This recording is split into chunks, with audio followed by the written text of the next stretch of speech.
Un tonto con tinnitus, un ensayo de Peter Francis Correa Gosweiler,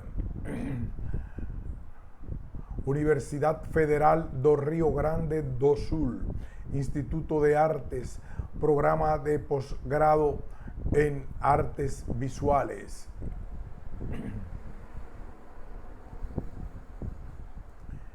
Bienvenido a Este es un poderoso espacio de escucha. Por favor, busca tu jazz. Te pedimos que guardes silencio mientras se reproduce la música.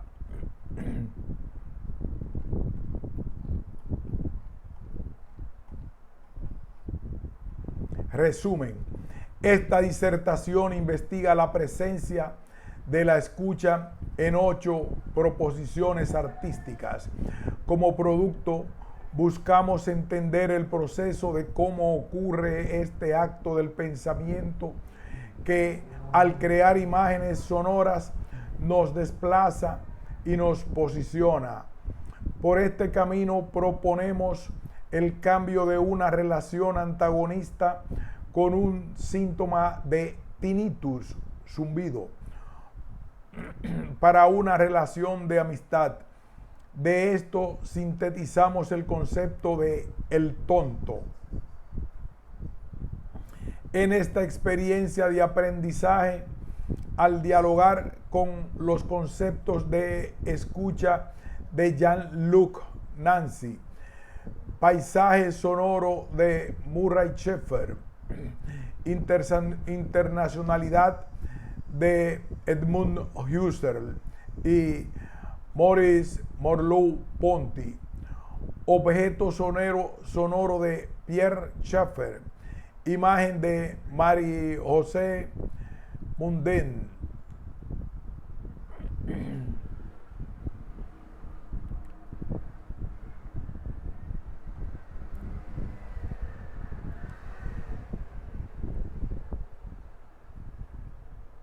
Mi voz.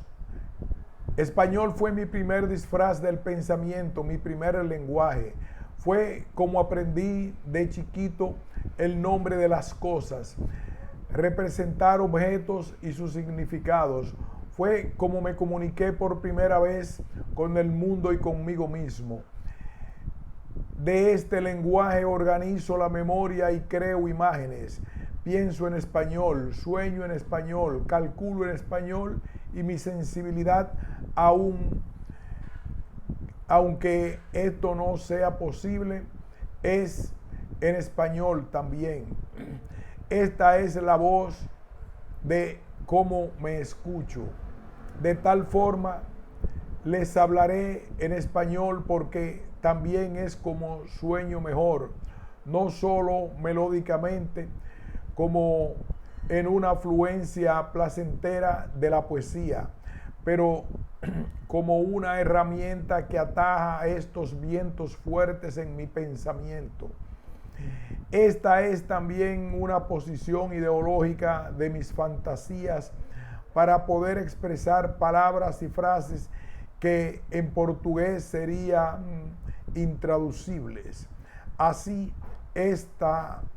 mi disertación de maestrado en poética visuales suena por este instrumento, que lo disfrutes. Introducción. Disertar como dar vueltas alrededor de un objeto es más que nada un recorrido. Y al disertar críticamente un objeto despertado por sus contradicciones, se anuncian fallas que son, como dijo la artista Ligia Clark, una oportunidad para el artista conocerse. Al diseñar sobre nosotros mismos, llenamos un surco con una presencia, la de un pensamiento. Por principio, si se percibe un surco es porque se percibió que faltaba algo. Se presenta lo que se creía estar lleno y por eso llenamos con nuestra presencia. Pensamiento es presencia de vida. Clark, atenta a este fenómeno, supo que por un defecto interior y personal, este surco es tan grande como un abismo. Obviamente, uno se queda petrificado, sin reacción delante de su potencial. Hay muchas cosas para pensar en nuestro interior hasta que se nivele esta falta. Pero si se tiene un sentido es porque tiene una motivación. Y con esta percepción surge una oportunidad de descubrir algo que se esconde en este abismo porque le faltaba vida. Le damos atención a una ausencia de un hueco de presencia y se nos pone delante un dilema que enfrentamos y nos volvemos responsables por su existencia. Con el pensamiento la inocencia se consume. Uno se despierta para la vida y para un sentido. En esta culpa de compensar lo que falta, se expone lo que provocó nuestro pensamiento, nuestra forma de pensar. Es un juego peligroso que al jugar presentamos proposiciones y nos tornamos vivos. Esta es nuestra utopía como artistas, llenar un abismo con pensamientos, presentar nuestra forma de pensar. Y qué valentía más que un deber, es una obligación que tenemos que cumplir porque somos interesados en percibir surcos y llenarlos, aún sin olvidarse que mirar a un abismo es enfrentar a un sinfín, poniéndonos a riesgo de una distopía. Por eso, presentar nuestra forma de pensar no es fácil. El artista Gustavo Azarian, por ejemplo, en su exposición Os infortunios nos son útiles, se presenta en el dibujo íntimo zumbido como cuando tuvo herido su oído por música alta. Su virtuosidad en el dibujo ha sido interrumpida por una línea bruta, casi geométrica. Representa el zumbido como una estructura de aspecto de lanza, dura, fría, puntiaguda. Azarian, 2015, que cruza su cabeza pero no lo mata y que para coexistir se vuelve parte de él. Azarian busca no sentir el aspecto de dolor de esa infortunidad, de mala suerte e infelicidad que lo hiere. La soledad de su mirada ya lo dice. Quiere una utilidad para eso. Así, la escucha de un zumbido como experiencia solitaria le sirve como oportunidad para aprender por esta dificultad que lo hiere. Yo, como Azarian y Clark, también busco sobrevivir a este sufrir de una soledad artística. Así, por esta disertación de maestrado en poéticas visuales, presento 8 procesos artísticos donde busco estudiar esta presencia de mi forma de pensar en la práctica de mi escucha con un síntoma del tinnitus, zumbido. Para tanto busqué entender lo cuanto esto se me desplazó y me transformó en diálogos con el arte y con la filosofía. Lo primero que me ocurrió cuando este zumbido empezó y que se mantiene de forma ininterrumpida a 4 años, fue de darle importancia a lo que yo había perdido, la quietud. Recuerden que uno solo busca lo que sabe que existe, porque llena un surco o porque algún día reflejó en el pensamiento y ahora echamos de menos. Como una existencia y exigencia interna de satisfacción, pondero este zumbido como un acto de tolerancia, de cohabitar con esto que surge cuando me arrojo a la práctica de la escucha y que queda evidente el deseo de renovar relaciones para poder vivir con una salud emocional mejor.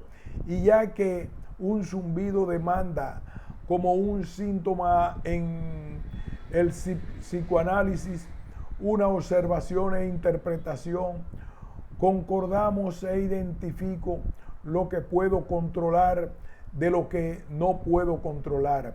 Ser feliz y sufrir aquí es una decisión y depende de saber vivir el presente, aceptándome como soy y diferenciando este dolor inevitable de su sufrimiento, juzgar que me lastima tanto. Así, trato a esta tolerancia con el síntoma del tinnitus como un proceso en que la respuesta sea la pregunta. Me explico. En vez de preguntarme, ¿el tinnitus tiene cura? Preocupado con la enfermedad, digo, ¿puedo vivir bien con este síntoma de tinnitus? Preocupado con la tolerancia de este disturbio. El psicoanalista Jacques Lacan apunta la importancia de la comunicación entre él y su paciente. Hay como un juego entre ellos, tal cual un juego de esconderse, tal cual una hipótesis de investigación científica. Para tanto, uno se pone a buscar en estado de peligro, bueno y saludable peligro. Heidegger. Apuntes constantes. 2004. En que por medio de una curiosidad científica, al evitar una tecnicidad, se alcanza una normativa que va a demostrar por un rigor científico esta arte de pensar y de comunicarse. La comunicación que aquí ocurre es entre yo mismo y mi síntoma, y la tolerancia está como el medio por donde ocurre este tránsito. El objeto de esta investigación entonces queda siendo los procesos en mis proposiciones artísticas. En esta forma se indexan las posibilidades de esta práctica científica. Y por presentarlas en orden cronológico, presento el pliego en que se refleja un aceptar de este síntoma de tinnitus como un amigo, como algo extraordinario. Este cambio de antagonista a amigo ocurre después de haber conocido al artista Lucas Kuhn y de una provocación del artista Laurent Barber en charlas durante un taller realizado en la Facultad de Artes de la Universidad de la República de Uruguay. Una reflexión sobre esto está en un texto del capítulo 2, como si así llamar a un síntoma de tinnitus de amigo. En verdad, esta loca comunicación de ver el síntoma del tinnitus como un amigo, como un justo cambio económico, de una justa relación de poder, es una fantasía creada para huir de una realidad más dura. Por eso es que me refugio en esta otra realidad como una diferente descripción de realidad. En esto elijo la que sea mejor para mí y sigo adelante. Y por esta solución fácil visito esta loca fantasía de amistad con un síntoma. Esto se justifica en que muchas veces utilizamos el de mentiras para soportar y vivir una salud mental del pensamiento. Cualquiera haría lo mismo delante de la locura de vivir sin la quietud. Renunciaría de la razón para mantenerse sano. Viviría una locura para seguir por lo menos vivo.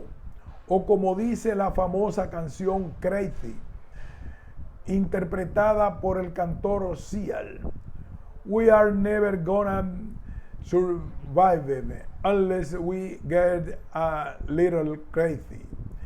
Quiero esclarecer que la tolerancia como una idea de soportar y aceptar es un proceso de refugio en que se ejercita un atenuar, mitigar y un meloriare, del latín tornar mejor, por una buena causa.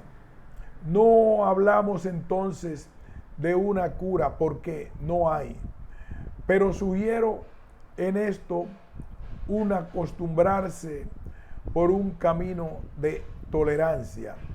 Con esto no critico solo la presencia del ruido, tinnitus, pero la ausencia del silencio, buscando atenuar y mejorar la percepción de estos dos. El síntoma del tinnitus produce conflictos, angustias, más por falta de silencio que por soportar un ruido. Que este es evitable, es elegible. Hay una máxima del músico Glenn Branca que nos sugiere que el ruido nos molesta cuando lo ignoramos y es fascinante cuando prestamos atención. No hay ruido, solo sonidos. Muy semejante a lo que dice John Cage en cuanto a la potencialidad de los ruidos como música. Aún Branca presenta intencionalmente en sus composiciones el ruido como música y no solo reconoce el ruido como Cage, como sonidos accidentales en la composición. Al tolerar la presencia del ruido y principalmente la ausencia de silencio, el desafío está en abrirse para aquello que no está, de ponerse en una comunicación interna, de reconocer que hay una indeterminación de la escucha tolerante. Busca, por lo tanto, soportar una ausencia de definición y hasta donde se tolera entre una intencional y un intencional. Diferente de la escucha de una alarma que despierta como un objeto fenomenológico. La escucha tolerante de un ruido constante como un zumbido produce una otra cosa, como una angustia, por una comunicación sin razón, por algo que se escapa, que no se alcanza y que resultó imaginarme como un tonto, como un ser perdido, que se arroja y no lo alcanza. Y ya que el escuchar es buscar llenar un surco, esta escucha tolerante también se presenta como un acto de interés, como un fenómeno existencial, prereflexivo, de reconstituir el presente aunque sus límites no estén más por ocasión de un exceso alienante, exacerbado, de llenar un abismo. No hay inicio, mitad o fin. No hay un tiempo continuo. Por lo tanto, esta es una causa de una emergencia por nuevas posibilidades intangibles para la razón de encontrarse. Ninguno me hable de penas, porque yo penando vivo, y naides me muestre alivio, porque en el estribo esté, que suele quedarse a pie el gaucho más advertido. Junto a experiencia en la vida, hasta para dar y prestar, quien la tiene que pasar entre sufrimiento y llanto, porque nada enseña tanto como el sufrir y llorar. La vida sufrida por el personaje gaucho Martín Fierro de José Hernández, como en los versos arriba, no pone en el límite de una locura de perder la cabeza y nunca más regresar a la sanidad. Allí la resiliencia solo es posible porque, aunque se pierda todo, aún queda un poco de la razón que nos enseña a rescatarnos. ¿O sería que la imaginación no genera la locura? Lo que genera la locura es exactamente la razón. Los poetas no enloquecen, pero los jugadores de ajedrez sí. Chesterton, 2008. Por lo menos reconocemos como un tonto es una señal de sanidad, de que uno está aprendiendo a convivir con conflictos. Por eso, esta disertación es sobre los procesos, el camino recorrido y sobre el aceptar mi síntoma de tinnitus como algo cautivado. Por hacerme amigo de él, me hago amigo de mí mismo y por este fin me conozco mejor. Y esto es esencial para nuestra utopía. Al encontrar una oportunidad de solucionarme, mi mundo interior gana fuerza y desconsidera las dificultades que se presentan. Por este refugio de tolerancia del tinnitus está la persistencia de siempre buscar una solución que me permita crear un lugar de salud mental en el pensamiento. Por fin, para aclarar una extensión de este síntoma en mí como artista, mi presencia se desplaza y se posiciona como la de un tonto. Creo en mí mismo y en aquello que me juzgo ser, un tonto, un loco.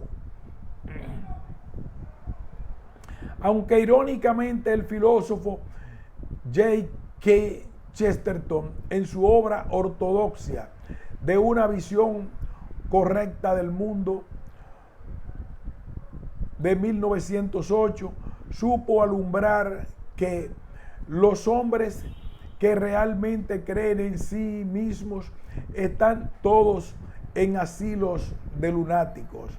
Chesterton, 2008. Creer en sí con histeria asegura perderse la cabeza, y así me veo, como el personaje de Don Quijote de Miguel de Cervantes, como aquel que vive errante y que se escapa para una invención que obligó a creer de un caballero noble y valiente. Es importante considerar la ironía de esta mi fantasía para justamente alejarme de tal asilo de lunáticos y no perder mi libertad. Balizar esta tolerancia es, por lo tanto, un transitar de pensamientos entre realidad y fantasía. Por fin, esta pesquisa impulsó una investigación que aclaró dudas y angustias sobre los procesos de transformación de un sufrimiento con este zumbido y amplió como en un aprendizaje un sentido de cohabitar saludable con esta imagen perturbadora de un síntoma auditivo.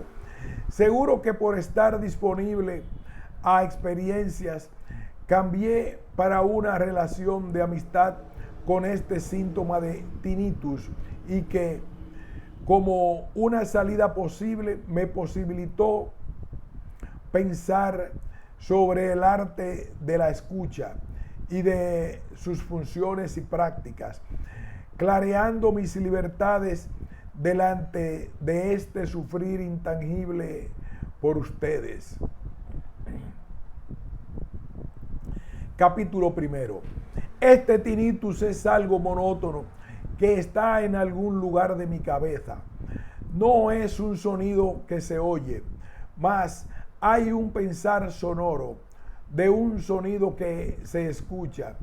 Es una entropía de los impulsos eléctricos, un rebotar acústico en mi cabeza y que se pone como una imagen sonora perturbadora.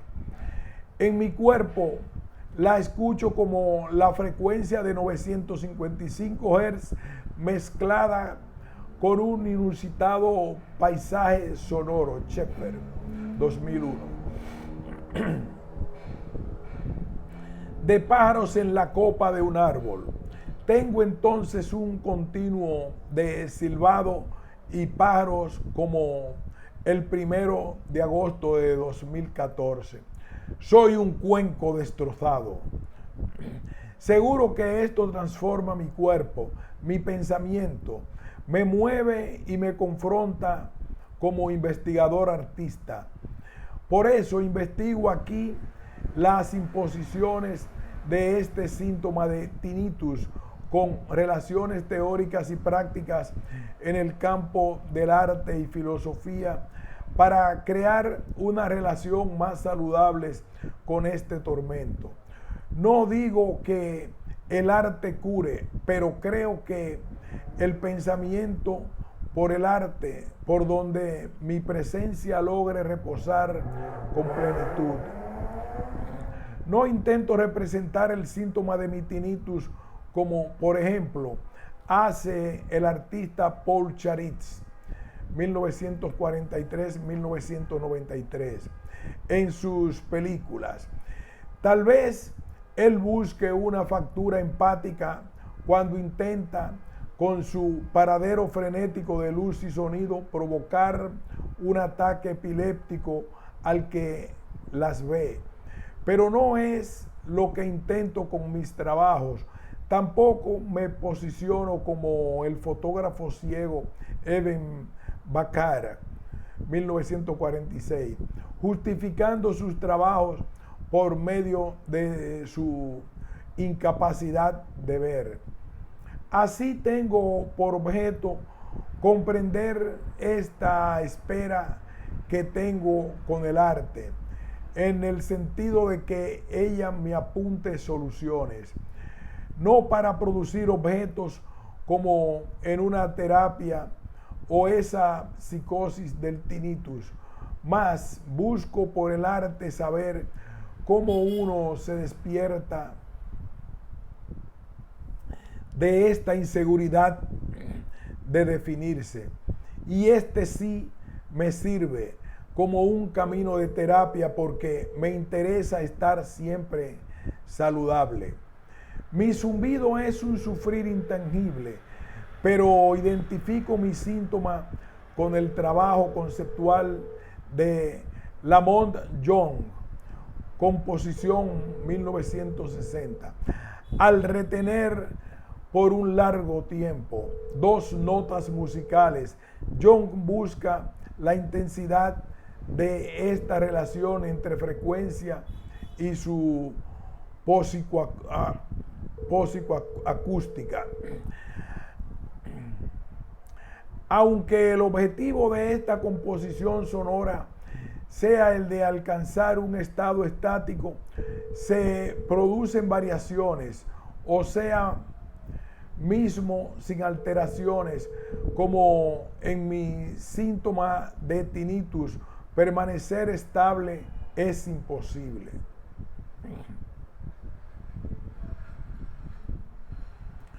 Para la parapsicología, el sonido estático trabaja con el concepto de efecto Ganzfeld, que es un fenómeno de la percepción resultante de una exposición excesiva a un estímulo uniforme, como un zumbido, o también como una privación de percepción de un estímulo, como en una cámara anecoica, que nos lleva a estados alucinógenos.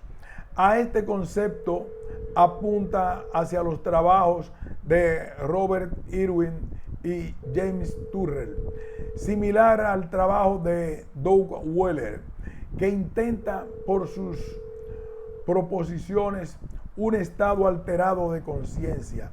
Y esto sería un síntoma, por ejemplo.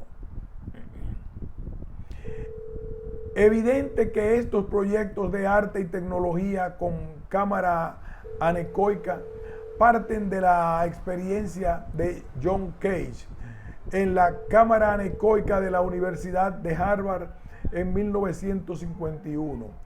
Por esta experiencia se otorgó en el arte sonoro el canon de que el silencio no existe, que hay siempre algo haciendo sonido, y por fin nadie oye el silencio, aunque sea una experiencia llena de imágenes de la escucha.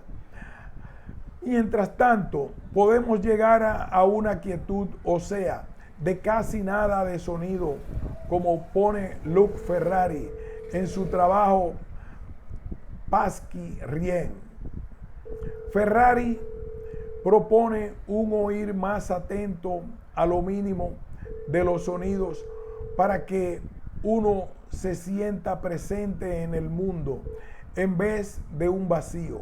Y para eso tenemos que practicar una escucha aumentada, como poner en esencia por meditación a lo que uno escucha. Cuando me empezaron los síntomas del tinnitus, me preocupó la posibilidad de nunca más oír la quietud y un tal silencio. Por eso necesitamos una escucha consciente para criar un entendimiento de lo que oímos. No oímos silencio, como dice Cage, pero aún escuchamos el silencio. Sabemos que el oír, por lo sensible que es, no es lo que piensa sobre los sonidos. Es la escucha que identifica, mide, reduce y que quiere escuchar. Así, el silencio está nomás en el proceso de pensamiento como una imagen de silencio. Para tanto, vamos a aclarar la diferencia entre escuchar y oír. ¿Qué es escuchar? Así también pregunta Nancy en sus primeras páginas de su libro. A la escucha, Nancy, 2007. La escucha es un asunto del que la filosofía sea capaz. Idem, página 11. Pero claro que sí. Es una pregunta abismo, y la respuesta está como la pregunta, y no estamos solos para contestarlas. Schiffer, Cage, Plutarco, Aristóteles, Heidegger, Nietzsche y casi todos los pensadores en el mundo saben la importancia de esta herramienta para la atención. Prestar cuidadosamente oído. Arenas, Dolce, 2014. Dice, por ejemplo, el pensamiento de Heráclito en cuanto a la importancia de la escucha. Aquí hacemos una pausa. Fenia,